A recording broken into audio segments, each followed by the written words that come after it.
Salam hörmətli qonaqlar, dəyərli dostlar, əziz oxucular və sevimli YouTube izləyiciləri. Bu gözəl bahar fəslində, özəl bir gündə, növbəti tədbirimizdə hər birinizi xoş gördük. Uzun bir fasilədən sonra nəhayət ki, biz sizlərin görüşünə növbəti bir müəlliflə, yeni bir kitabla gəlmişik. Əziz oxucular, beləliklə, bugünkü tədbirimiz ölkəmizin tanınmış nitq və diksiya təlimçisi, Diksiya Akademiyası Məhdud Məsuliyyətli Cəmiyyətin təsisçisi və rəhbəri. Ana dili, o söz elə deyil, layihələrinin müəllifi, danışığınla həyatı qazan və ürəkli danış səhnə sənindir kitablarının müəllifi, nitq mədəniyyəti müəllimi, aparıcı, jurnalist Cəlali xanım Nəzəroğlu ilə görüşə və onun əlində gördüyünüz Danışığınla həyatı qazan adlı kitabının səsli versiyada audio təqdimatına həsr olunur. Dostlar, yer gəlmişdən qeyd etmək istəyirəm ki, hər zaman olduğu kimi bugünkü tədbirimizi də əməkdaşımız, təşkilatçımız, kitabxanaçı Zəkəriyyə Qurbanovla mən, bəndəniz Ayxan Hüseynov birlikdə aparırıq. Elə yer gəlmişkən mən sözü Zəkəriyyə Qurbanova ötürürəm. O da sizi salamlasın, tədbirin mahiyyəti, əhəmiyyəti ilə bağlı öz fikirlərini çatdırsın və sonra biz sözü Cəlali xanıma verək. Təbii ki, bütün bunlar hamısı sizlərin alqışları ilə olacaq. Sağ olasın, təşəkkür edirəm. Mən də sizin hər birinizi ürəkdən salamlayıram. Sizi yenidən kitabxanamızda görməkdən qürur duyuruq, çox məmnunuq.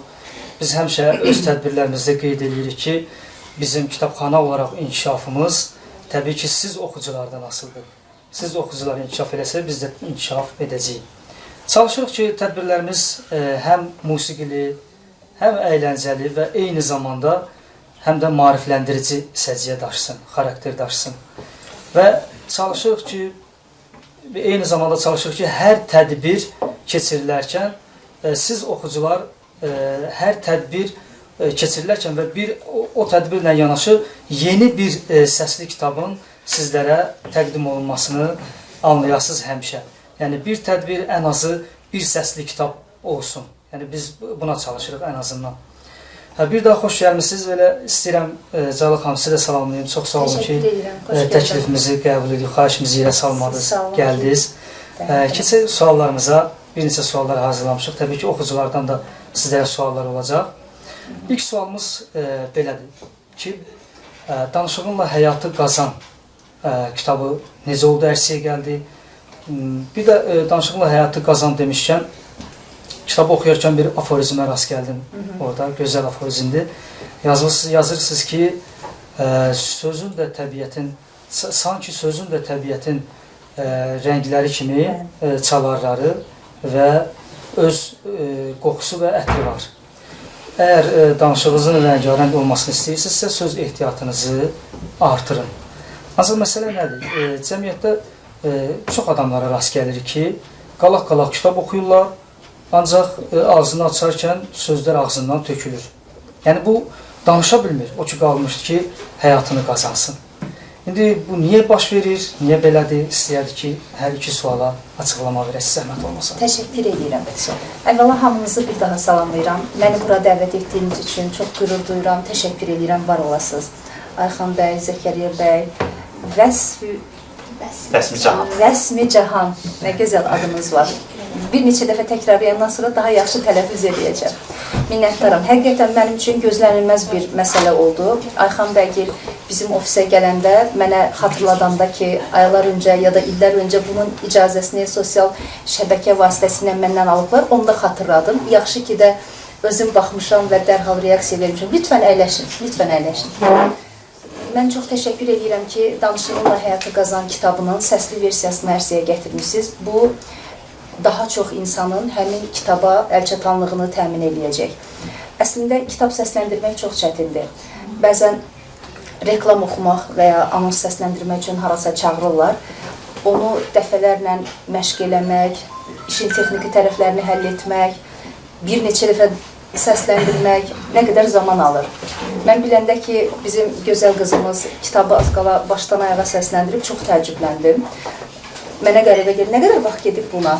8 saat 17 dəqiqə. Amma o 8 saat üçün yəqin ki, siz 80-100 saat sərf etmişsiniz. Bundan başqa səsin montaj olunması çox ağır prosesdir. Mən özüm 2002-2019-cu illərdə mediada çalışmışam, televiziya və radioda.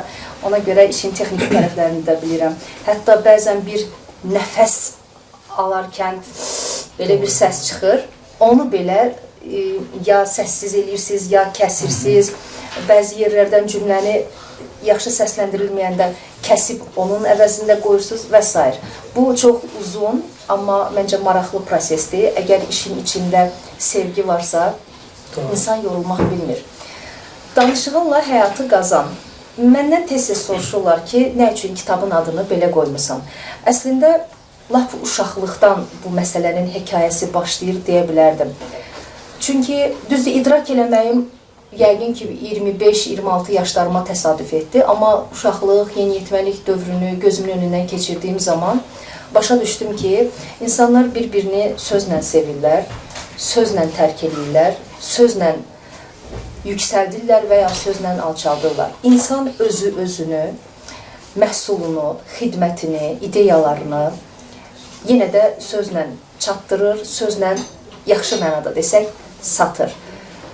Bəzi şəxslər, o cümlədən bizim çox qiymətli gənclərimiz, mənə elə gəlir ki, xəzinə daşıyırlar. Savad, dünya görüşü, o cümlədən xarici dilləri bilmək, gördüyü işlə bağlı sevgisi, həvəsi, təcrübəsi, xülasə yaşam eşqi.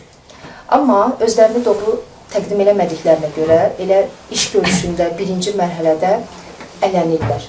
Mən özüm 2007-ci ildən profesional iş həyatına başlamışam. O zaman Xəzər xəbərin aparıcılarından biriydim. Xəzər televiziyası yeni yaranmışdı. İlk xəbər aparıcılarından biri mən və Anar Nəcəfli idi. Sonra elə həmin dövrdə bir il sonra bölgə xəbərlərindən məsul redaktor oldum. Ardınca digər televiziyalarda, o cümlədən ANS-də departament rəhbəri və aparıcı oldum. Sonraki dövrdə Prezidentin sərəncamına əsasən yaradılan Asan Radioda redaktor və aparıcı oldum. Libraf mağazalar şəbəkəsinin rəhbəri olmuşam. Xülasə, yəni 2007-ci ildən vəziyyət belə gətirib ki, mütəmadi olaraq əməkdaşlarla işləmişəm, vakansiyalarımız olub. Düzdür, xüsusi şöbə bununla məşğul olurdu, amma yenə də seçilmiş şəxsləri ən axırda mən qəbul edirdim və bir neçə nəfərdən yalnız birini həmin vakansiyaya uyğun olduğunu təyin edirdi. Bu təyinatın yeganə səbəbi həmin adamın məhz nitqi idi. Yəni, iki şəxsin CV adlanan o özkeçmişdə yazdığı məlumatlar demək olar ki, eyni idi. Bizə lazım olan tələbləri ən azından kağız üzərində ödəmiş kimi görünürlər ki, onları biz görüşə çağırmışıq. Amma həmin görüşün taleyini həll edən o adamların nitqi olub. Təkcə qapını necə döymək, necə addımlamaq, o yeriş, duruş, danışarkən səsdə olan inandırıcılıq və ya qeyri-inandırıcılıq, bəlkə də nitqində aksent, ləhcə, dialekt, söz, varvarizmlərin, argoların olması kimi mövzular... Kitabda da qeyd eləmişsiniz. Bəli, bunları həll edə bilir. Ayxan bəyin bayaq dediyi bir məsələ ilə razı deyiləm. Danışa bilməyənlər də həyatı qazanırlar. Cəmiyyətdə bəzi şəxslər var ki, müxtəlif üsullardan istifadə edərək danışa bilmədiyi halda, hətta savadı olmadığı halda onların təbirincə desək, həyatı qazanırlar. Amma həyat qazanmaq anlamı çox mücərrətdir. Kiminə görə, nəyə görə, bu meyar necə tənzimlənir, sual altındadır. Eyni ilə xoşbəxtlik kəlməsi kimi. Mənə görə xoşbəxtlik başqa bir şey ola bilər, sizə görə tam ayrı məna ifadə edə bilər. Məncə, həyatda ən önəmli məsələ, dünən mən Kapital Banka təlim verərkən sonda da bunu dedim. Baxmayaraq ki, insanlar bir-birlərini ya doğulduqları ilə görə təyin edirlər, sonra bürclərə görə təsnifat aparırlar, filan. Mənə görə bəzi mövzular cəfəngiyatdır, amma kimsə inanırsa buna ancaq hörmətlə yanaşmaq olar. Psixologiya elmi isə insanları sayından asılı olmayaraq bütün insanları cəmi 4 qrupa bölüb. temperamentləri 4 yerə ayrıbdır. Bunlar üzərindən hərəkət edərkən mən onlara izah eləməyə çalışırdım ki, əslində müştəri məmnuniyyəti yaratmaq olar. Məsələn, sanqviniklər çox ünsiyyətçil olur, şən olur, daha çox danışmağı sevirlər. Onların sözünü kəsdiyin zaman üzülürlər. Melanxoliklər biraz depressiv olurlar, sürəkli həyatdan şikayət edirlər. Onları da qınadığın zaman üzülürlər və s. Ümumiyyətlə bu mövzunu toplasam, onu deyə bilərəm ki, dünən orada da bu fikri səsləndirdim. Temperamentindən asılı olmayaraq bütün insanlara təsir eləməyin bir yolu var, o da şirin dildir. Məsələn, buradakı yoldaşların elə biri tapılmaz ki, şirin dil onun ürəyinə işıq salmasın, bəlkə buzlanmış yerinə nüfuz edib oranı əritməsin. Bizim o qədər müəllimlərimiz olub, rəhbərlərimiz olub, xatırlayın, ilk baxışda çox tünd-məcaz görünürlər, daim tənqid eləyən, elə səhv axtaran, o iki qaşının ortasında dərin izlər olan adamlar.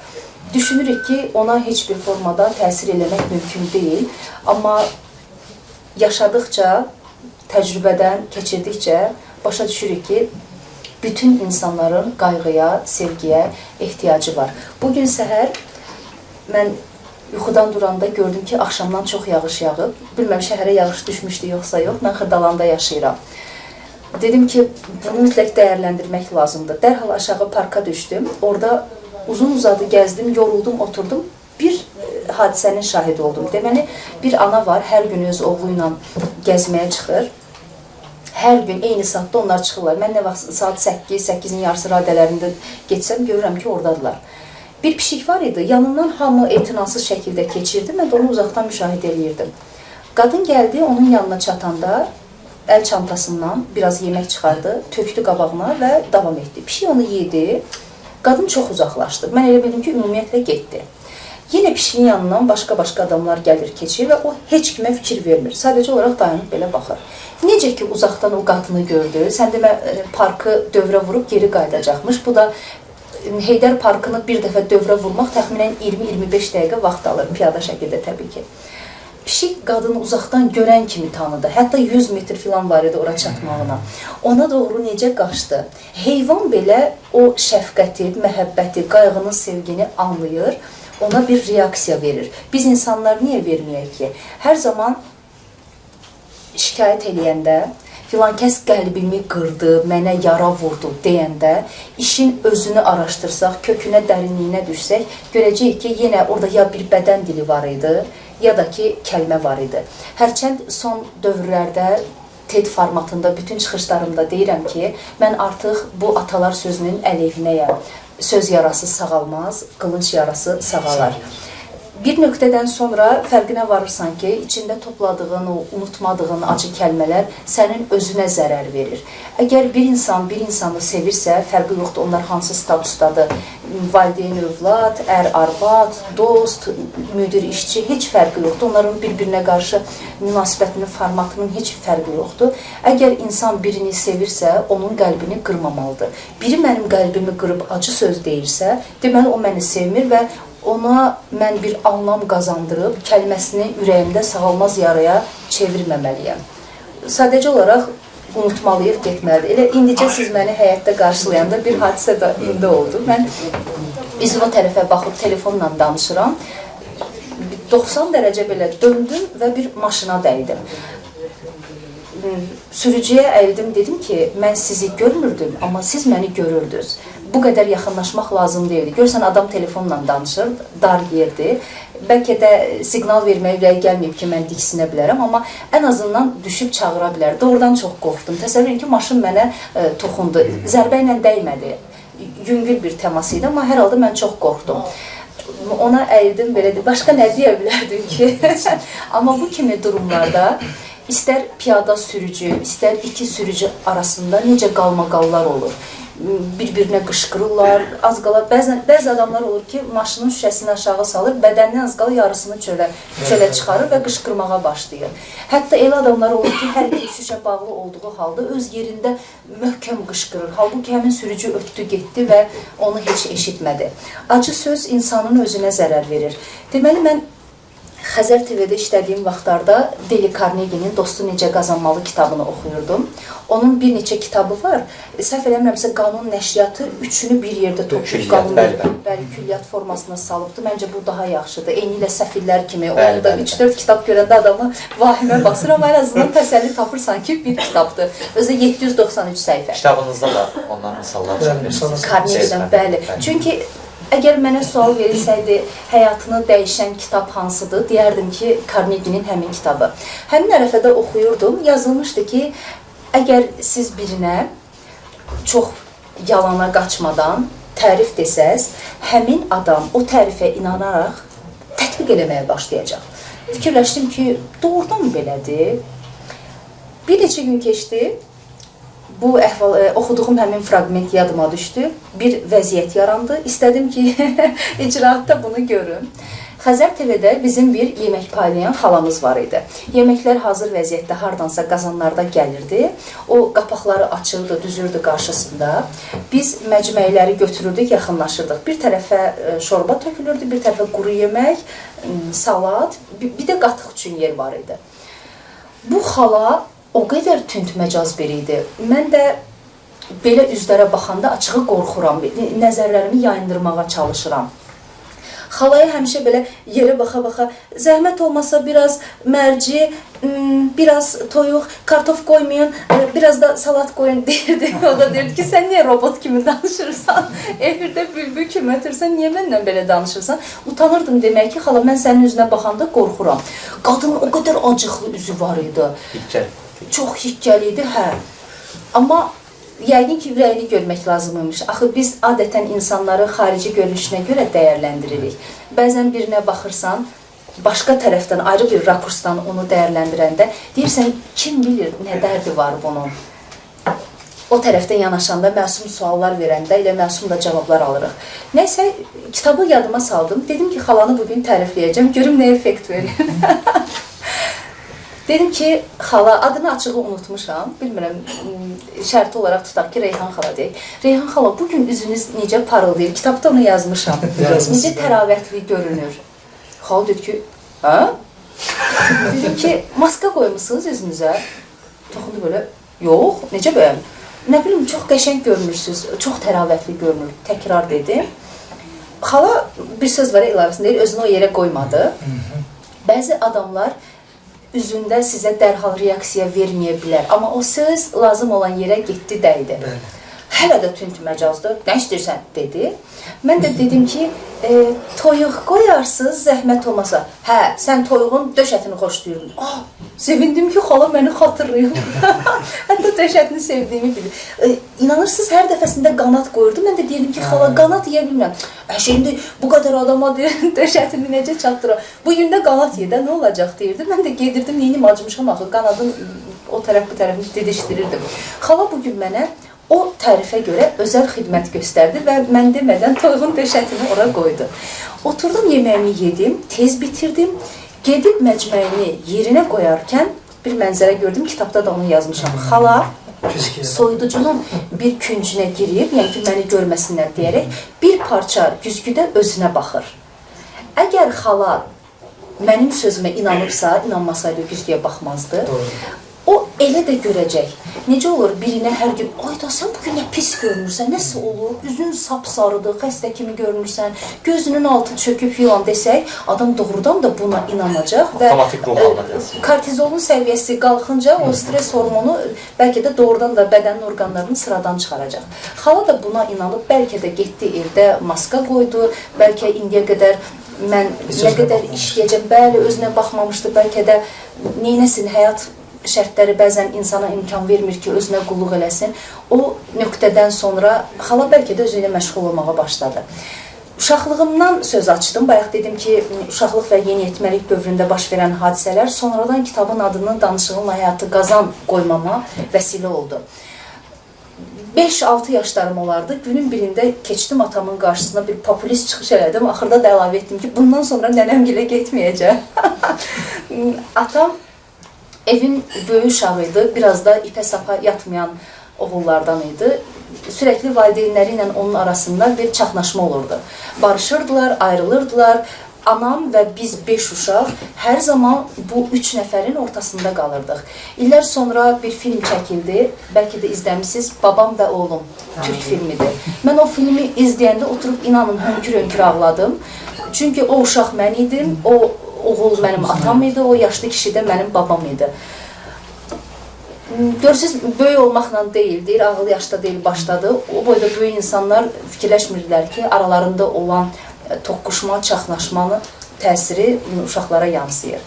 Nəysə, atam deyirdi ki, bizim onlarla aramızda olan məsələlərin sizə aidiyyatı yoxdur. Onlar sizin böyüklərinizə gedib gəlmək lazımdır. Açığı mən nənəmgilə getməyi çox sevirdim. Çünki indiki müasir nənələr kimi deyil ki, düşünün ki, onların 2 evi var idi. Biri hündür ev, orada adətən qonaqları qəbul edirdilər. Digəri isə illər öncə bunlar evlənəndə tikilmiş komaydı, hələ də sökməmişlər.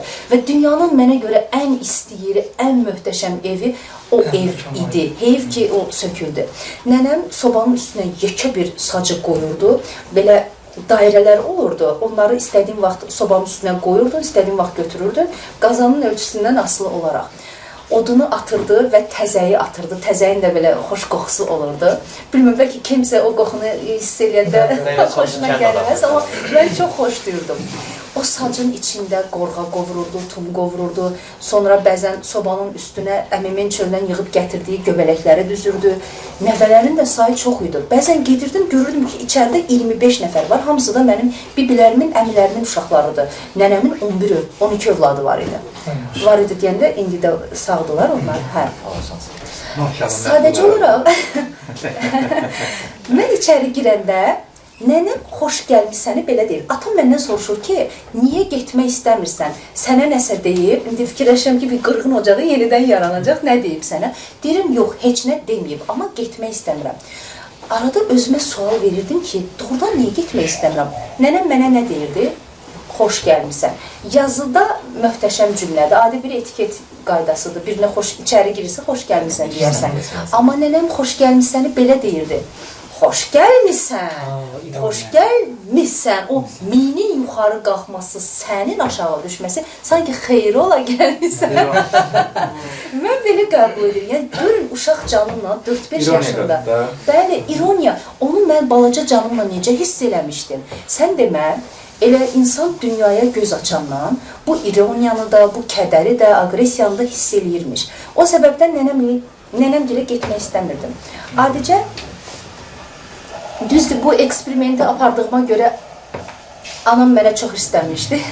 Əmim oğlundan da sonra halallıq aldım. Onun körpə uşağı ilə belə bir şey elədim. Kitabda yazdığım məsələni onunla yoxladım. Uşağım körpə idi. 1 aylıq filan idi. Uşağın belə üzərinə əyildim, qaşqabağımı tökdüm. Əgər sizin üzünüzdə sərt mimika varsa, səsiniz avtomatik olaraq kobudlaşır. O da sərt olur. Dedim ki, sən nə yaxşı uşaqsan, sən nə şirin uşaqsan, nə yaxşı əmim oğlunun ailəsinə təşrif buyurmuşsan filan, belə ağıllı cümlələr qurur. Çox sərt mimika və sərt səslə. Təbii ki, uşaq hönkür-hönkür ağladı. Özdə bunu video çəkirəm. Anam da mənə deyir ki, bax bu elədiyin düzgün deyil, utanmaz videosunu da çəkirsən, bunu nə badə sosial şəbəkədə paylaşasan, linç yeyərsən. Sonra gülə-gülə uşağa deyirəm ki, sən 2 gündür bizdə qalırsan, səhərə qədər yatmağa qoymursan, bəsdir də ağladın. Yəni, əslində, başa düşsə, xoşuna gəlməyəcək sözlər deyirəm. Siz görəsiniz o necə qığıldayıb gülür. Yəni, hətta çağa belə, sən demək, o enerjini başa düşürmüş. Ötürdüyümüz mesaj əslində nə ilə inikası olunur? Bizim mimikamız, daha çox səsimizin tonu. O səbəbdən bütün mütəxəssislər hesab edirlər ki, sözlər əslində o qədər də əhəmiyyət daşımır. Məsələn, siz çox sadə bir cümləni, bol sevgini qataraq, bütün səmiyyətinizlə, mehriban səsinizlə deyərsiniz, həmin adamın ürəyinə işləyər. Sonraki dövrlərdə, orta məktəbdə də mən gördüm, söz insana nələr edə bilərmiş. Bunu bir TEDx çıxışımda demişəm, bəlkə də izləyənlər var.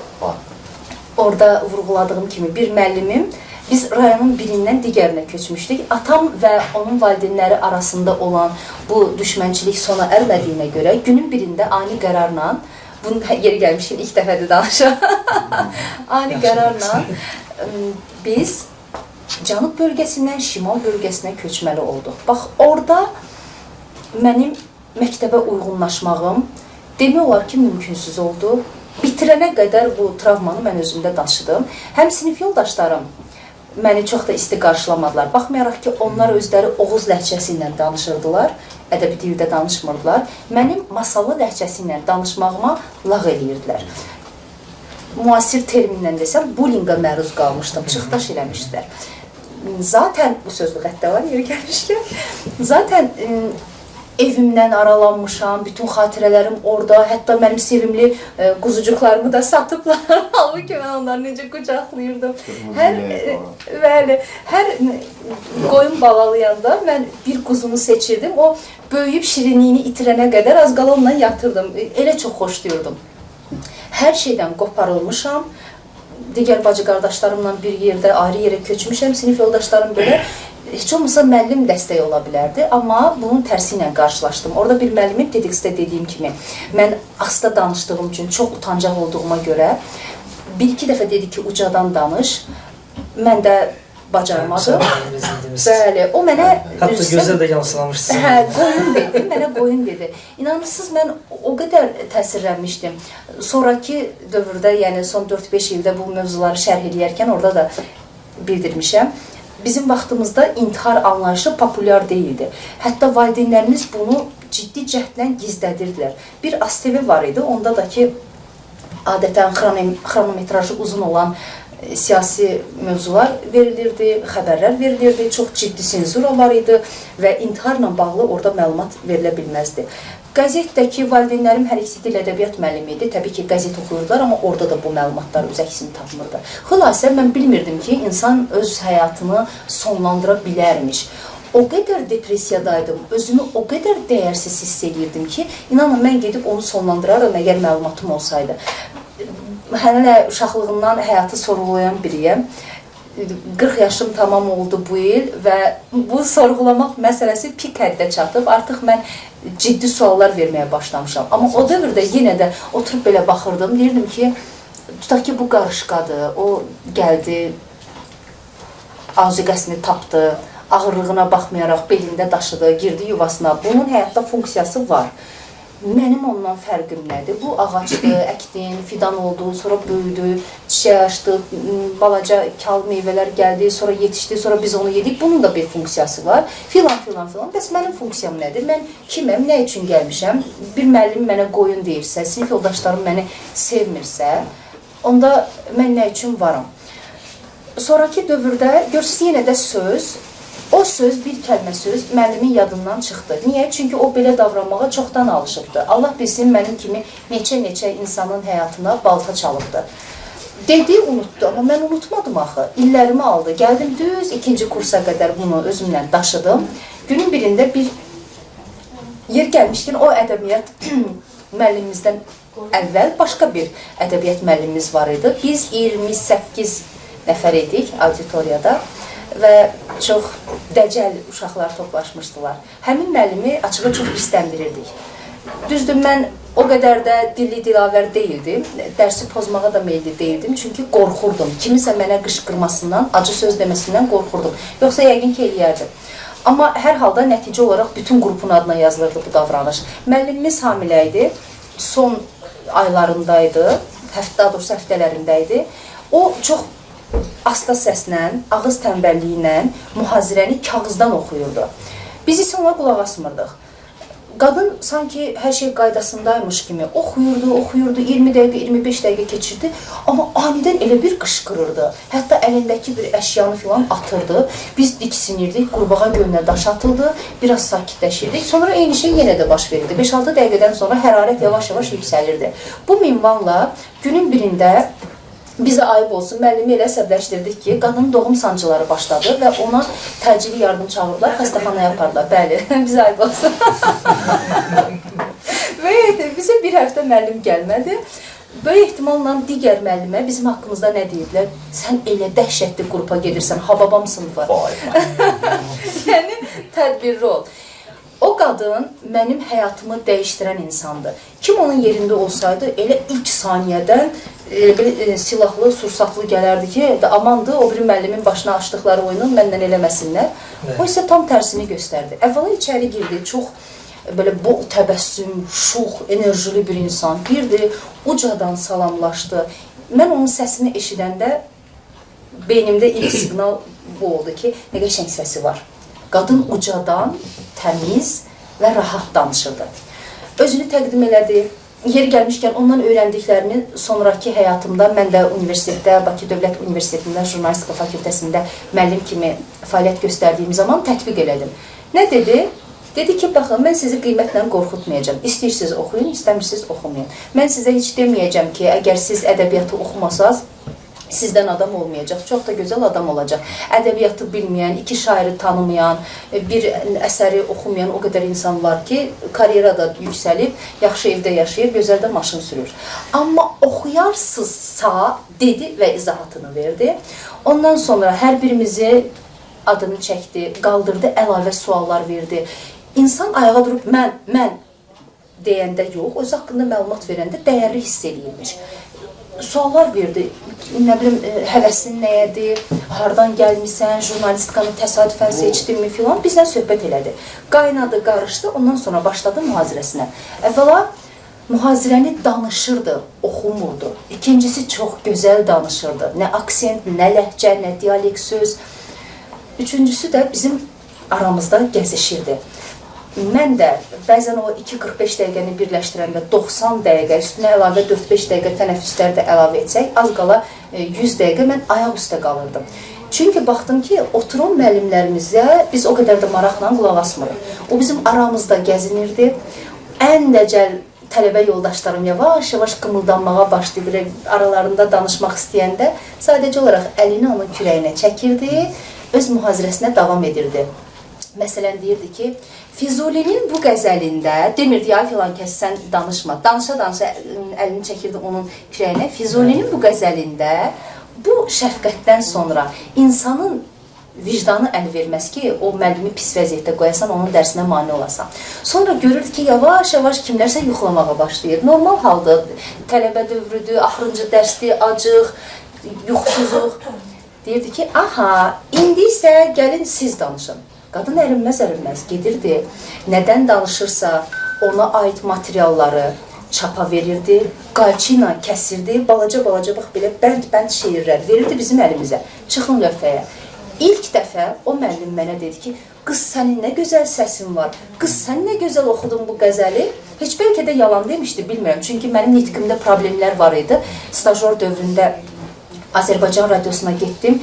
Orada Şəfəq xanım, bir də digərinin adını unutdum, xatırlayacağım. Halbuki üzərimdə çox əmək olub. Coviddən sonra məndə belə ani yaddaş getgənləri olur. Bax, o iki xanım dedi ki, səsin yaxşıdır, bəzi materialları səsləndirə bilərsən, keç mikrofonun arxasına. Mikrofon mənim bəzi hərfləri çıxıntılı tələffüz elədiyimi göydə tutdu. Bax, o hərflərin üstündə mən işlədim. Hə, bəlkə də mənim ürəyimi əl almaq üçün demişdi. Bəlkə də həqiqət payı var idi, bilmirəm. Amma hər halda o gündən sonra mənim beynimdə böyük bir günəş doğdu. Mən dəyərliyəm, mən nəyəsə yarayıram. Ən azından mənim yaxşı səsim var. Görün, bir müəllim məni nə qədər sındırıb. Bəlkə də daha fərqli yerdə ola bilərdim. Yaxşı ki, qarşıma digər müəllimim çıxdı və o gündən sonra deyərdim ki, həyatım dəyişdi. Xülasə, Danışığınla Həyatı Qazan kitabında, digər kitablarımda, çəkdiyim videolarda, açdığım canlı yayımlarda və səhnədəki çıxışlarımda sadəcə olaraq bunu təlqin eləməyə çalışıram ki, biz özümüzü ifadə etmək üçün yaxşı danışmalıyıq. Yaxşı danışmaq üçün nələr etmək lazımdır, bunları danışıb sizin zamanınızı almayacağım. Onsuz da kitabda qeyd eləmişəm. Amma hər halda bu vacib məsələnin üstündə yaşımızdan, statusumuzdan, cinsimizdən asılı olmayaraq düşünməliyik. Bəzi insanlar, məsələn, gəlib 50 yaşına, deyir ki, uğurlarım da var, adam vəzifədədir, daha nə olsun? Ən yüksək vəzifədədir, maddi imkanı yaxşıdır və s. Deyir ki, nəyinsə çatışmadığının fərqinə vardım. Üsulluca ona izah etdiyim, bilirsiniz nədir? Sənə insanlar vəzifənə görə qulaq asırlar. Sən əgər bir iclası aparırsansa, hərbə zorbalı bir müdürsənsə, orada əməkdaşlardan hansısa biri qalxıb sənə deməyəcək ki, ay müəllim, sən nə qədər pis danışırsan, ay müəllim, bu iclas nə qədər uzandı, sən nə qədər bizi danlayırsan və s. deməyəcək. Məcburən sənə qulaq asacaq. Hətta onun yuxusu gəlsə belə, məsələn, normalda o belə eləmək istəyir, amma fərqindədir ki, müdür danışır. Bütün bədən dili ilə göstərəcək ki, sən nə qədər maraqlı danışırsan, hətta arada qeydlər aparacaq. Mənim bir iş yoldaşım var idi. Bütün iclas boyunca nəsə qeydlər aparırdı. Günün birində unutmuşdu, iclas otağında qalmışdı. Mən o bloknotu əlimə aldım, aparanda açığı etiraf edeyim ki, oxudum. Elə gülməli şeylər yazmışdı ki, iclasla əlaqəsi yoxdur. Müəllimin verdiyi tapşırıqla əlaqəsi yoxdur. Hansısa dost haqqında gülməli şeylər yazır. Yadına bir əhvalat düşüb, nə bilim, adamı sözlü formada bir karikaturasını çəkir. Çox təhlükəli. Eylən, Allah kəmərin olsun, bunu eləyirsən, heç olmasa qoru da dəftərin özündən daşı. Yəni, hətta bu dərəcədə mış kimi görünən adamlar var. Bir də var ki, ya da haradasa gedir, salam müəllim, sabahınız xeyir müəllim, az qala təzim eləyirlər. Hər yerdə hörmət və bu hörməti sözlə, bədən dili ilə göstərirlər. Vay o gündən ki, sən kreslodan düşəsən, vəzifədən enəsən, ya özün gedəsən, ya səni məcbur, nəysə, sən vəzifədə deyilsən. İndi gəl gör, həmin insanlar eyni ehtiramı sənə göstərəcəklərmi? Təbii ki, yox. Mən indi bir video kursun üstündə işləyirəm, rəhbər şəxslərə aiddir. Hələ hazır deyil, amma oradan bir fragmenti sizə danışa bilərəm. Yazmışam ki, Qəddafi devrildi. Rəhbər şəxsin liderlik qabiliyyəti və s. nə əlaqəsi var? İlk baxışda görünə bilər. Orada yazmışam ki, ola bilsin, bəziləriniz Qəddafini xatırlamırsınız. Qısaca məlumat verim. Liviyadan biraz bəhs etmişəm, Ərəb baharından və s. Nəhayət, günün birində Qəddafi devrildi.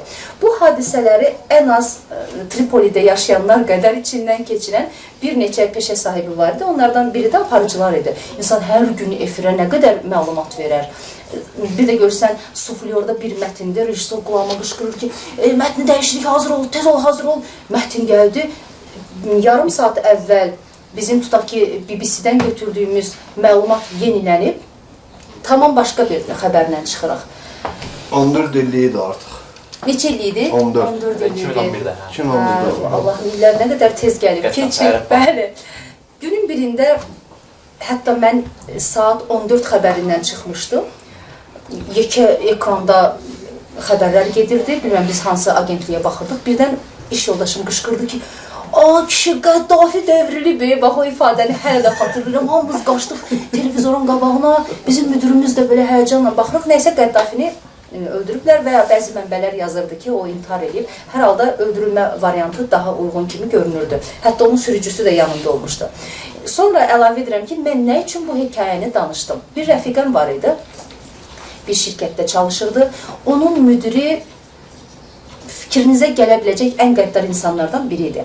İndi insanların sənin ay sonunda verəcəyin maaşa ehtiyacı var deyə onları o qədər alçaltmalısanmı? Bunun heç mi geri dönüşü olmayacaq? Axı ilahi ədalət nə zamansa təcəllidir. Adam heç bunlara fikir vermirdi. Rəfiqəm hər dəfəsində ondan şikayət edirdi və ağlayırdı. Xatırlayıram, bu sonuncu görüşümüzdən, hansı hadisəni ki bəhs edirəm, sonuncu görüş dediyim odur. Ondan əvvəlki görüşdə dedi ki, mənim cəmi 50 manat pulum qalmışdı, özü də kirayə yaşayır. O 50 manatla bağlı 15 gün keçinmək üçün ciddi planlar qurmuşdum. Məsələn, gedəcəm budka deyirlər də, ərzaq budkası. Filankəs xalanın budkasından 1 manatlıq yağ götürəcəm, bir dənə çörək, bir ovuc tutaq ki də 100 qram çay filan filan. Adam əməlli başda oturub siyahısını tərtib eləyib. Özü üçün də 10-15 manat saxlayıb ki, metroya qədər piyada gedəcəm. Metro onda, səhv eləmirəmsə 10 qəpi idi. Siz ili xatırladınız metronun qiyməti? 20 qəpi olur. Bəlkə də 25 qəpi. Bir saniyə olan vaxt da var idi. 15-dən 20-yə qalxan vaxt deyil. Lap əvvəl. Yəqin 15 qəpi yox. Jeton bax. Axır ki, nəysə o dövrlər. Adam plan qurub. Nəysə, pul qabını özü ilə yeməkxanaya aparır. 50 manat içində, amma bütöv 50 manat olmayıb. Yəni, xırda olubdur. Unudub orada, sonra yadına düşüb, gedib götürüb, görüb ki, içində cəmi 5 manat pul var. Nə eləməlidir? Təbii ki, müdirə şikayət eləməlidir. Deyir ki, adam klaviaturada yazı yazır, mən danışıram, heç fikir vermirəm. Aha, elə dayanır. Danışdım, çox da qəhərlənmişəm ki, mənim buna bağlı tədbir görmək lazım, mən neyini belə. Nə qədər pulun var idi sənin? Deyirəm ki, bəs 50 manat. İndi nə qədər qalıb? Deyir ki, 5 manat. Daha nə istəyirsən? Görürsən necə insaflı oğrudur? Sənin üçün 5 manat pul saxlayıb. Yəni, həqiqətən tragikomik vəziyyətdir. Mən deyir, o qədər pis oldum, dalğa kimi ağlamaq gəldi, amma özümü onun yanında sındırmaq istəmədim, deyir. Qaçdım ayaq yolunu, o ki var, ağladım.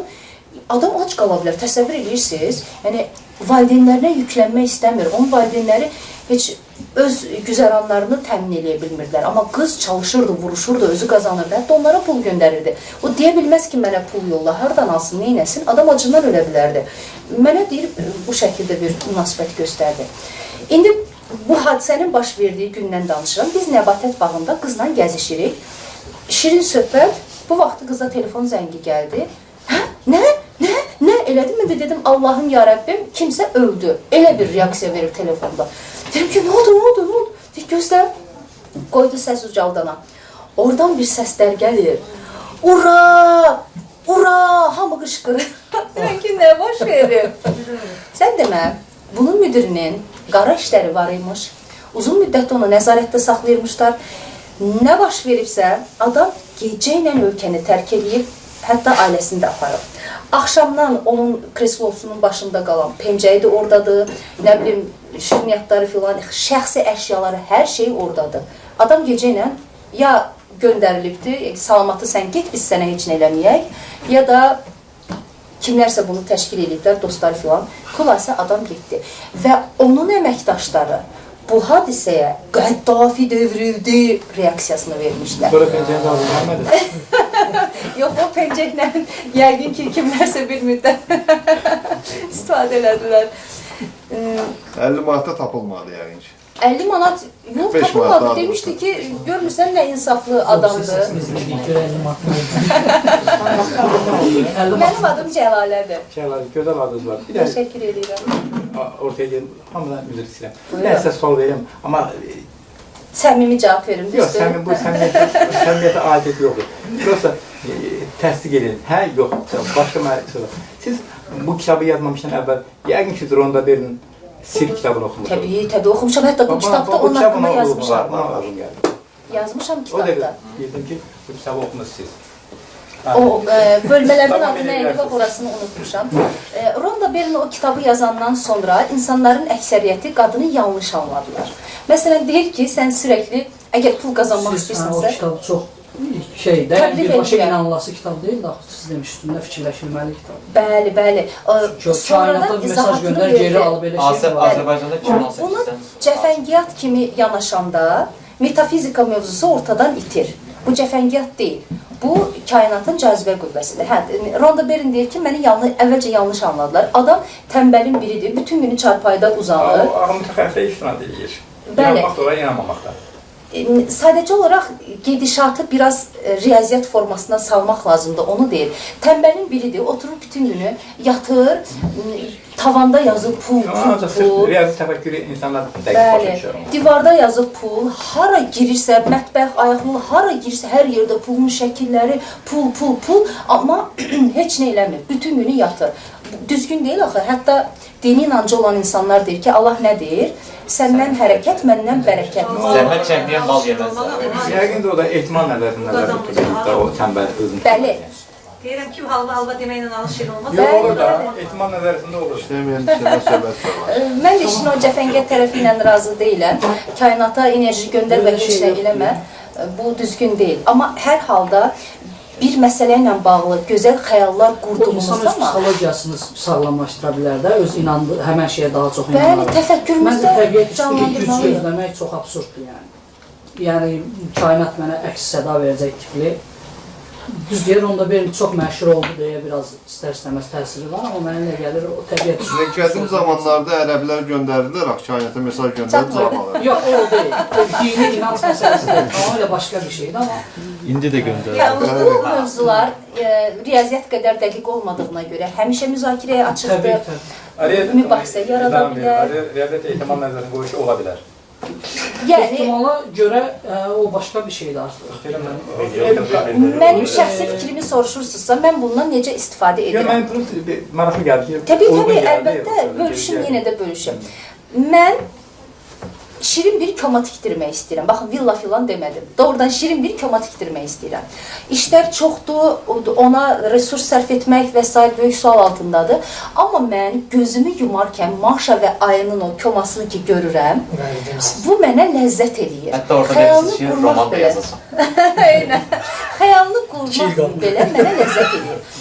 Bu zaman mən o xoş duyğuların təsiri altında deməli özümü yaxşı hiss eləyəcəm, xoşbəxtlik hormonları ifraz olunacaq. Onun da təsiri altında bəlkə mən elə bir layihə yazdım ki, o layihədən yaxşı bir maddi qazanc əldə elədim və getdim bir ayın içində o komanı tikdirdim. Məsələn, mən işin bu tərəfinə inanıram. O inanc məni İnsan həvəsləndirir. özünü gücləndirir Bəli. və o başqa bir şeydir. Düzdür. Onun o dediyi Bax başqa belə. bir şey. Başqa sualınız varsa cavablandırın. Cəlal Çoxdur sual, davam edək. şey olsa. Dostlar, tədbirimiz davam edir. Cəlal xanım, sizə bəlağətli nitqinizdən dolayı təşəkkür edirik. İlk növbədə mən siz bayaq çıxışınız əsnasında qeyd edədiniz. Allah atanıza da, nənənizə də qəni-qəni rəhmət eləsin. Dərin sizə baş sağlığı verirəm. Valla o qədər maraqlı, o qədər yaxşı danışırsınız ki, adam gözündə hamısını canlanır və söz bizdə kəsmək istəmir. Dostlar, Cəlal xan qeyd elədi, mən də bir daha qeyd eləmək istəyirəm ki, Danışıqla Həyatı Qazan kitabında vurğu, artikulyasiya, söz ehtiyatının artırılması, çıxışa hazırlaşmaq mərhələləri, çıxışın növləri və s. tipli bütün məsələlər yer alıb. Biz də o nöqteyi nəzərdən kitabdan detal sual hazırlamadıq və Cəlal xanım, indi mən sizə bir silsilə sual vermək istəyirəm, Buyurun. bir mövzunu əhatə etdiyi üçün və qısa suallardır deyə. Ona görə dedim ki, kompakt şəkildə verim. Diksiya Akademiyasını siz təsis elədiniz və bu akademiyanı təsis edərkən dünya təcrübəsi ola bilər, Türkiyə təcrübəsi ola bilər, hətta ölkəmizdə aktyorluq kursları var, bilirsiniz, səhnə mədəniyyəti var, bunların hər birinin tərkibində ayrıca diksiya ilə bağlı məsələlər var. Siz bunlardan hansından bəhrələndiniz, hansılardan yararlandınız? Növbəti sual budur ki, Diksiya Akademiyasının hal-hazırki misyonu nədir və bundan sonraki vizyonu nədir? Hal-hazırki Diksiya Akademiyasının hal-hazırki tədris proqramında nə kimi yeniliklər var? Məsələn, bir yeni gələn tələbə hansı yeniliklərlə qarşılaşacaq? Hətta ola bilsin ki, elə bir tələbə gəlib, ancaq yenidən sizin akademiyaya müraciət eləmək istəyir ki, məsələn, məndə filan qüsurlar qalıb, mən bunları yenidən kompensasiya ilə düzəltmək istəyirəm. Hansı yeniliklərlə qarşılaşacaq? Və halqanın son sualı ki, Və Ayxan hesab edir ki, bu sualların hamısı mənim yadımda qalır. Mən də ardıcılıqdan cavablandıracağım. o zaman buradan bura qədər saxlayaq. O zaman bura qədər saxlayaq. Azərbaycanda diksiyanı öyrədən hansısa fakültə yoxdur. İxtisas budağı yoxdur. Bu işi görə biləcək bir neçə peşə sahibi var. Onlardan da biri aparıcılardır. Bir aparıcının nitqi gözəl olmalıdır, səsi qulağa yatımlı olmalıdır, tələffüzü də aydın olmalıdır. Aktyorlar, qiraətçilər, yaxşı dil ədəbiyyat müəllimləri də bu qabildən sayıla bilər. Mənim bu işi bacarmağımın ilk iştirakçısı, ilk rəhbəri təbii ki, atam və anam olub. Dediyim kimi, onlar dil ədəbiyyat müəllimləri idi. Xoş gəlmişsiniz. Və evdə adətən düzgün danışırdılar. Atamın öz əlləri ilə düzəltdiyi, yəni taxtaları bir-birinə yapışdıraraq ərsəyə gətirdiyi kitab şkafı var idi. Şkaf sözü lüğətdə var yeri gəlmişkən. O elə bir maraq yaratmışdı. 6 yaşından etibarən artıq hamımız kitab oxuyurduq. 2-ci sinifdə oxuyanda mənə Koroğlunun dastanını verdi. Oxudum, heç nə başa düşmədim, amma hər halda atam bu məsələyə ciddi nəzarət edirdi. Sonraki həyatımda dediyim kimi müəllimlərim təşviq elədilər. Stajorluq dövründə Şəfəq xanım və Gülbəniz xanım xatırladım, bəli, yadıma düşdü. Gülbəniz xanım çox kömək oldu, sağ olsun. Mən də 2006-da universiteti bitirdim. 2007-ci ildə də Xəzər TV açıldı. Müsabiqə elan olunmuşdu, hələ efir həyatı başlamamışdı. Müsabiqədən keçdim. Mənim üzümü Türkiyənin ATV-sinin hansısa xəbər spikerinə bənzətmişdilər. Yəqin bilirsiniz, Xəzərin birinci rəhbərliyi hamısı türklərdən ibarət idi. Saman yolunun tərkibində yaradılmışdı, bəli. Məni kiməsə bənzətdilər, qrim elədilər, efirə çıxdım. Sonra baxdım ki, bu işə doğrudan da ehtiyac var. Könüllülər gəlir, əslində onlar karyera həyatına rahat başlaya bilərlər. Bizim onlara ehtiyacımız var idi, amma danışıqları yaxşı olmadığına görə geri göndərirdilər. Adam yaxşı xəbər mətni yaza bilir, ciddi suallar düşünür filan, nitqi yaxşı deyil, kim bunu səsləndirəcək? Gedib mikrofonu uzadanda, sual verəndə sən kanalı təbliğ edirsən və s. deyərək haqlı olaraq geri göndərirdilər. Bütün bunları beynimdə çək-çevir elədim və düşündüm ki, təlimlər vermək lazımdır. O vaxt İrəli İctimai Birliyi var idi.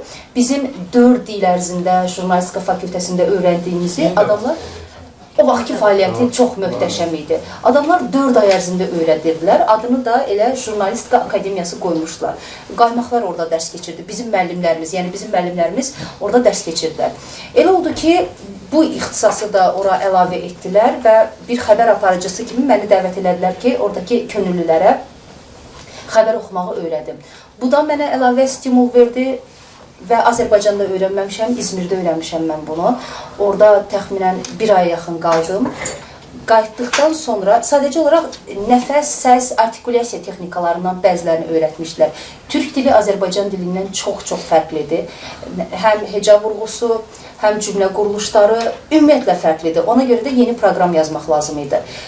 Diksiyanın hazırki proqramını ərsəyə gətirmək üçün çox-çox uzun illər sərf etmişik. Sonradan mənim komandam da formalaşdı. Təbii ki, onların da əməyini görməzdən gələ bilmərəm. Biz hər 6 aydan bir proqramı yeniləyirik. Sizin sualınızın digər qisminə gəlsək. Çünki gedişatda özümüz fərqinə varırıq ki, müştəridə bu təlimat yox, digəri daha çox işə yaradı. Deməli, onu biraz da püxtələşdirib, proqramın bəlkə 5%-ni deyil, 20%-ni əhatə etməsini təmin eləməliyik.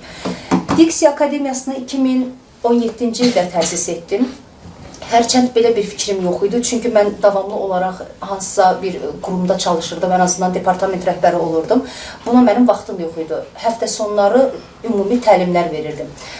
Sona adlı bir gənc xanım günün birində mənə yaxınlaşdı. Dedilər ki, səni bir nəfər gözləyir. Gittim, gördüm gənc bir xanım, elə sizin kimi. Dedi ki, mən sizi izləyirəm, sizi çox istəyirəm, olar məndən çay içəsiz. Dedim, böyük məmnuniyyətlə. Onda da mən 3 saylı Asan Xidmət Mərkəzində işləyirdim, oranın əməkdaşıydım. Aşağıda bizim yeməkxanamız vardı. Düşdük, çay içdik. Sonra mənə dedi ki, nə üçün şirkət qurmursunuz? Nə üçün YouTube kanalı açmırsınız və nə üçün sizin sosial şəbəkələrdə hesabınız yoxdur? Mənim Sona ilə görüşənə qədər heç bir şəbəkədə hesabım yox idi. Gördüyün işi necə təbliğ edəcəksən? Böyük bir sual. Ancaq balaca bir kütləyə xitab edirdim. Sonaya dedim ki, açığı mənim buna nə vaxtım, nə də həvəsim var. Tam həmin ərəfədə də Baburun itdiyi, dağda itdiyi vaxtlar idi, axtarışlar gedirdi və s. Heç həvəsim yox idi. Sonra bu işləri öz öhdəsinə götürdü, ona çox təşəkkür edirəm. Sonra Amid adlı bir dostum var idi. Sənət məsələlərini həll elədi. Bax, beləcə Diksiya Akademiyası ərsəyə gəldi. Sonra biz vakansiya elan etdik. Düzdür, mən orada əməkdaş tapa bilmədim. Gedişatda harada yaxşı danışan qızlar, oğlanlar görürdüm, cəlb eləyirdim. Bəziləri sonradan görürdülər ki, bu işi bacarmırlar, amma kimlər ki, axıra qədər davam etdi, sonra bizim əməkdaşımıza çevrildi. Hazırda Diksiya Akademiyasının sualınızın digər hissəsinə gəlirəm. Əsas missiyası təbii ki, insanlara Azərbaycan dilində səlis, axıcı, rabitəli, inandırıcı danışmağı öyrətməkdir. İkinci missiyası pul qazanmaqdır. Hər ikisi gözəl işdir. Çox sağ olun. Vizyon, yəqin ki... Amma yerini dəyişin. Güzel də mən nəyə nəzər tuturam? Yəni ki, məsələn... Gələcəyə baxış, siz deyirsiniz, məsəl üçün Çoma bağlı xəyallarım var, romanla bağlı. Diksiya Akademiyasının bölgələrdə filialının olmağını çox istəyərdim. Sadəcə olaraq bu elə bir işdir ki, birbaşa nəzarət tələb eləyir. Fidan xanım Rızayeva və mən bu şirkətin 2 böyük sütunu hesab olunuruq. Bizim ikimizdən birimiz axsadığımız zaman elə şirkətdə çalxalanmağa başlayır. Bizə işin hər tərəfini bilən əməkdaş lazımdır ki, bölgədə də təbliğ eləyə bilsin. Amma hələ ki, belə bir nəfərlə qarşılaşmamışıq. Həm şübhələk, bizi yaxşı təbliğ eləsin, adımızı ucatsın. Bax, vizyon da budur. Cəlal xanım, o zaman diksiya ilə yenə davam eləyək. Görmə məhdudiyyətli şəxslərin də bilavasitə, mən düşünürəm ki, maraq obyektində olar bu sual. Deməli, nəyə vermək istəyirəm? Görmə məhdudiyyətli şəxslərə bədən dilini öyrətmək mümkündürmü? Mümkünsə necə olar? Ümumiyyətlə, Diksiya Akademiyasının tədris proqramına belə bir inklüziv bölmə əlavə etməyi düşünürsinüzmü? Baxın, bayaqdan bədən dilinə fərqindəyim, ağlıma gələn deyirəm. Bir belə bu sualı verəcəm. Çünki biz demişik ki, ünsiyyətin 60%-ni bədən dili, 30%-ni səs, 10%-ni sözlər əhatə edir. O nöqteyə nəzərdən sizə istəyirik ki, bu sualda siyahımıza əlavə edək. Mən üzr istəyirəm, suala cavab verməmişdən qabaq olarmı? Bir musiqiyə qulaq asaq, siz də dincəlin, sonra o suala cavab verəsiniz. Mən oxuyacağam. Yox. Bir musiqili qonağımız Amma var. Cəvalə xanımın çox qəşəng səsi var, bəli. O Facebookda paylaşımlarında qəşəng mahnılar oxuyur yəni. Dostum, Düz deyil. Musiqini təklif olanımız vokalçı, gözəl müəllimə Aysel Əlizadə səsləndirəcək. Aysel Hansı mahnı? Sən təqdim edə. Özü təqdim edəsin. Hansı mahnıdır?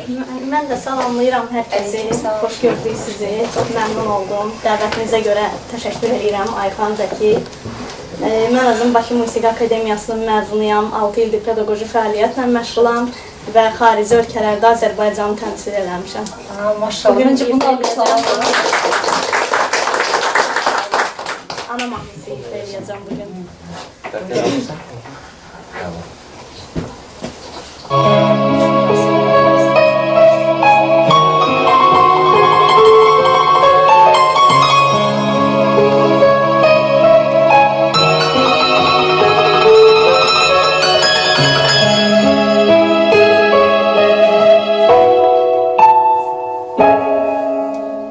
Aziz anam, şirin sözlü anam, kalbin kövrə yeşkin salmaz bahar. Güler üzlü qara gözlü anam, hara getsəm gözüm mənə baxar. Aziz anam, şirin sözlü anam, kalbin kövrə yeşkin salmaz bahar. Güler üzlü qara gözlü anam, hara getsəm gözün mənə baxar. Ana qəlbin laylalar gəzər, doğma səsin ömrü günü bəzər. Lay lay dedin ana, lay lay dedin mənə, həyat verdin mənə əziz ana. Laylan hələ yaşar, laylan eller açar, güneş kimi yana yana.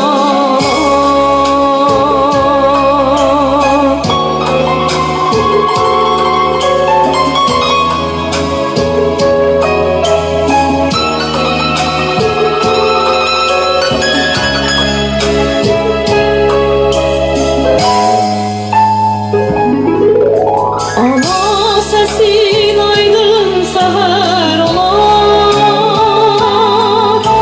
ana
Çox təşəkkür edirəm. Var olasın. Çox sağ olun. Səsinizə sağ olun. Çox Sən sağ sağ olun. ol. Çox sağ olun.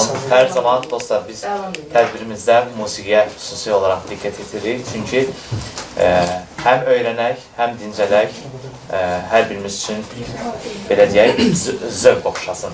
Onda bu dərənin uzunu çoban qaytar quzunu, quzunu.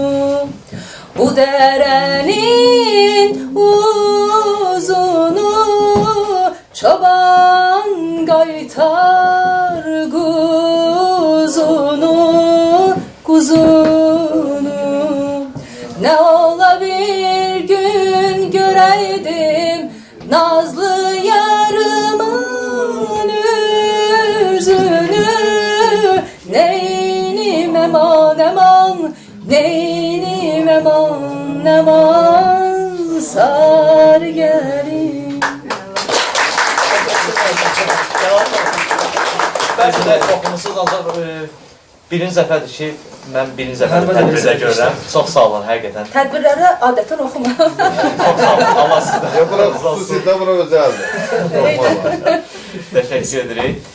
Bayaqki sualınız yadımdadır. Bədən ilə Düzü, bağlı. bununla, bəli, buyurun. Hə, üzr istəyirəm. O haqqında olar, siz gözdən əllər haqqında nə qədər məlumatınız var bilmirəm. Ona görə belə deyək də, biraz diskussiya formasında geçsə. Çünki anlaşılır olsun. Mən üzr istəyirəm qarışmaq oldu. Mənim adım Ülfüdir. Gözdən əllər məktəbində müəlliməm. Yəni bütün ömrüm gözdən əllərlə keçir də, yəni uşaqlar falan. Və mənə elə gəlir, gözdən əllərin Ayxan bəyin vurğuladığı bu jestləri doğru edə bilməməyi filan çox xüsusilə önəmli bir nüansdır.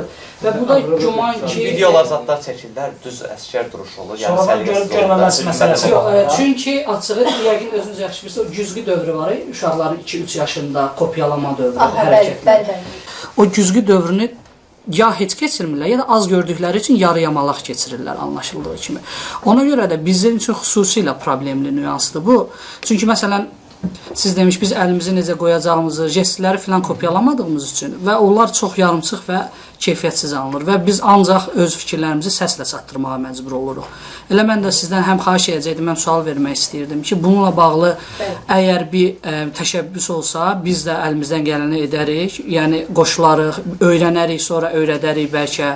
Mən müəllim kimi çalışaram, özüm məktəbdə bir əlavə, dərsdən əlavə kurs kimi keçirəm və s. də, yəni bir qaynaq, bir dəstək olsa, çünki mənim özüm də bilmirəm, çünki mənim özüm də görmürəm, yəni, belə deyim. Bəli, təşəkkür edirəm. Bu çox maraqlı nüansdır.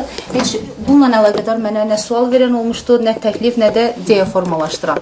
Faktiki olaraq bu dəqiqə belə bir xidmətimiz yoxdur. Amma siz dedikdən sonra düşündüm ki, niyə də yox? Sizin əməkdaşlardan hər hansı birini və ya bir neçəsini biz yetişdirə bilərik. Onlar da özləri yeni kadrlarla çalışarlar və şagirdlərə, tələbələrə bunu öyrədərlər. Əslində bədən dili qeyri-ixtiyari ortaya çıxan dildir. Yəni bunu xüsusi olaraq sonradan öyrənməyin tək bir yolu var, manipulyasiya eləmək. Rəqs kimi də biraz sonradan xüsusi yönləndirməklə ancaq mümkün olar. Təbii artıq bir yaşdan keçdiyi üçün. Məsələ burasındadır ki, bizim ən qədim dilimiz elə bədən dili olub. Sonra insan təkamül prosesi keçdi, qırtlaq da yavaş-yavaş dəyişdi və ilkin qırtlaq səsi yarandı. Lap axırda söz yarandı. Yəni bədən dili ən birinci dilimizdir. Bəs nə üçün biz bunu sonradan öyrənirik? Hətta yazmağı bacarmayan, Ucqar dağ kəndində yaşayan bir insan da danışanda elə bədən dilindən istifadə eləyir. Hamı bilir ki, əsəbləşəndə qaşlar çatılır. O onun haqqında düşünmür, avtomatik olaraq belə gətirir. Birinə həvəslə qulaq asırsan, gözlərin böyüyür. Biri ilə qarşılaşırsan, əgər o sənin doğmandırsa, gözlərindən parıltı çıxır. Əsəbləşəndə əl hərəkətləri biraz intensivləşir filan filan. Bunu bilməsən də, kitabını oxumasan da, onsuz da insanın fitrətində var jestlər və mimikalar. Sonradan ona görə öyrənirik ki, hazırki emosional vəziyyətimizə uyğun yox, şəraitə və adama uyğun davranaq. Amma nəzarət edə bilək. Nəzarət edə bilək, bəli. Məsələn, axı bunu görməyən adama nə effekt olacaq? Üz üstdən niyə olmasın ki? Yox, məsələn, mən gözüm görmür, körəm, düzdür. Mən ağzımı belə ayırdım, gözümü belə dedim, nəfəsi Sizin ünsiyyətdə olduğunuz şəxs tək mən deyiləm məsələn. Sağlam cəmiyyət var da yəni. Mənim fikrim başqa yönətmə. Deyirəm ki, yəni bu elə bir effektiv bir şey deyil bu. Ondan sonra daha önəmli bir şeyə yönətmək lazımdır. Mən sizdən razı deyiləm. Bilirsiniz necədir? Bu üzr istəyirəm. Bu lalkarlar bildiyimiz kimi danışma eşitmə məhdudiyyətdə olan şəxslər rəqs öyrənirlər. Onlar musiqini eşitmirlər. Onlar o rəqsi hərəkəti onlara öyrədərək oynayırlar. Adi şəxslər, adi vətəndaşlar musiqinin ritminə uyğun oynayırlarsa, lalkarlar üçün musiqi kəsilsə də, musiqi getsə də, üzr istəyirəm, mən danışıram axı. Musiqi getsə də, musiqi kəsilsə də həmin şeydir. Onlar hərəkəti öyrəndiklərinə görə hərəkəti tətbiq edirlər. Belə bir formada gözdən əlləri də onu öyrətmək olar. Lalkarlarda onlar bəlkə vibrasiyanı hiss edirlər, vibrasiyalar olar. Yox, buradakı məsələ budur ki, siz kənardan nə qədər qeyri-adi görünür. 5 dəyişdirirsə. Hərəkətiniz qeyri-adəquat olanda sizə kənardan pis baxacaqlar. Bir faktdır ki, işə girişəndə ola bilsin, olmur, ehtimalla olmur. Necə? Faktdan söhbət gedir ki... Faktdan söhbət gedir ki... Biz də faktı danışırıq. Faktdır da bu. Nəysə, biz yanlış nöqtədəyik. Nəysə, o müzakirəni sonra eləyək. Dostlar, tədbirimiz davam edir. Deməli, bugün Cəlali xanımla görüşməyimizə, o ilə tədbir keçirməyimizə vəsilə olan bu kitabın səsli versiyada ərsəyə gəlməyinə səbəb olan, öz ruhunu, enerjisini, zamanını ayıran Vəsmicahan xanım Məmmədovaya mən sözü vermək istəyirəm. O kitabı... Buna 8 saat onu dinləmişəm. Buyurun, söz sizlədir. Nəsə demək ürək sözünüz olarsa. Buyurun. Təşəkkür edirəm. İlk öncə hər kəs salamlayıram. Burada olmaq həqiqətən mənə çox xoş hisslər verir. Çünki düşünürəm ki, mənim dəyərlərimdən biri fayda vermək dəyəridir və ən azından bir çox insan olmasa belə, bir və ya bir-iki insan olsa belə onlara fayda verə bilməyimi hiss eləməyim mənim ruhumu da qidalandırır. Bu səbəbdən də burada iştirak eləmək mənə çox xoş oldu və çox təşəkkür edirəm ki, belə bir şans yarandı ki, sizlə də canlı qarşılaşdım və tanış oldum. Təşəkkür edirəm. Nə qədər əziyyət çəkmişsiniz. Siz mütləq gəlin bizim yanımıza. Yaxşı, bəlkə də tələblərimizdən biri oldunuz. Bu qədər aydın tələffüzü, gözəl diksiyası olan adam niyə də yox, başqalarına faydalı olsun. Əlbəttə, yəni o səbirlə. Çünki sizin kitab etiraf eləmək lazımdır ki, oxumaq üçün çox asan kitab deyil. Çünki orada heyecalar filan məsələsi var idi. Vəsmicahan xanım əlindən gələn maksimumunu o qədər də asan kitab, bədii kitab qədər asan deyil yəni o. Çox sağ olun Vəsmicahan. Bir daha sizə təşəkkür edirəm. edək. Sizə əməyinizə sağlıq, minnətdarım. Çox sağ olun. Sizdən razı olsun. Bir daha alqışlayaq. Cəlali xanım, sizin həqiqətən missiyanızı mən ayaq üstə alqışlayıram. Həqiqətən hər şeyə rəğmən mən uşaq vaxt TV8-də olanda canlı yayımda biz orada görmüşük Türkiyədə bizi festivalla bağlı aparmışlar, nağara ilə, zadla bağlı. Orada mən elə diksiya ilə bağlı dinləyək. Orada mən diksiya ilə bağlı məsələlər görmüşdüm Türkiyədə və uşaq ağlından demişim ki, görsən Azərbaycanda nə vaxtsa belə bir şey olarmı? Söhbət 2008-ci ildən gedir. 2008-də siz uşaq idiniz? Bəli. Yox. Yaşımı üzümə vurursunuz bax. Sonra elə oldu ki, aradan bir 10 il keçdi, 10 il, 12 il keçdi, 2019-da mən öyrəndim ki, ölkəmizdə belə bir fəaliyyət var. Bizim aramızda bugün təsvifçi yoxdur, Sərxan bəy Rüstəmov. Onun kanalı vasitəsilə bu kitabı mən görmüşdüm. Sonra sizin fəaliyyətinizlə daha yaxından tanış oldum. Sonra 2023-cü ildə hətta müraciət elədim, akademiyanızda təhsil aldım, haqqınızı halal eləyin. Halal olsun, buyurun. Mən bir daha sizə nəinki gözdən əlillərin, nəinki öz adından, bütün Azərbaycan xalqı adından bu faydalı işə qol qoyduğunuz üçün belə bir çətin vəziyyətdə özünüz də dəfələrlə çıxışlarınızda deyirsiniz ki, sizə hansısa rəfiqəniz səfirlərimizdə deyir ki, Azərbaycanda Azərbaycanlılara Azərbaycan dili öyrədəcəksən. Bu yanıltmac kimi də oradan elə demişdir. Biraz belə oldu. Ona görə mən sizə dərin minnətdarlığımı bildirəm. Gəlişiniz gülə-gülə, gedişiniz gülə-gülə, həyatda hər bir işiniz gülə-gülə olmağı diləyi ilə bu səsli nüsxələri sizə oxucuların hüzurunda hədiyyə etmək istəyirəm. Bizdən bir xatirə qalsın. Çox sağ olun. Hər birinizə çox minnətdaram. Ayxan, Zəkəriyə, Vəsmi Cahan, düz dedim bu dəfə. Hamınız vaxtınızı sərf eləmisiniz. İndi zaman hər kəs üçün qiymətlidir. Bəlkə də 2 saatdan çoxdur buradasınız. Bunu mən həqiqətən də hörmət əlaməti kimi qəbul edirəm və çox-çox təşəkkür edirəm hamınıza ayrı-ayrılıqda. Minnətdaram, var olasınız. Çox sağ olun. Dostlar, Sədi Şirazi deyir ki, insan hər saniyəsində 2 dəfə şükür etməlidir. 1. Nəfəs alanda, 2. Nəfəs verəndə. Bax belə.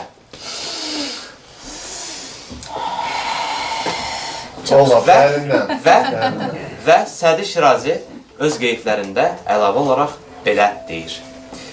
İnsan nəfəs alanda canı dincəlir, bədəni rahatlaşır. Nəfəs verəndə isə ruhu rahatlığa, huzura qovuşur. Elə məhz bu baxımdan da biz sizə yaxşı, doğru nəfəs almağı və yaxşı danışmaq arzulayırıq. Sağ olun, sağlıqla qalın. Dostlar, bir elandan nəzərinizə çatdırmaq istəyirəm. Bugün xanımlar, bizim əməkdaşlar sağ olsunlar, çay süfrəsi hazırlayıb. Çox xahiş edirəm, heç kim yerindən qalxmasın, dənə çay servis eləyək. Xanımları da təşəkkür ərbabını da bir alqışlayaq. Belə, çox sağ olun.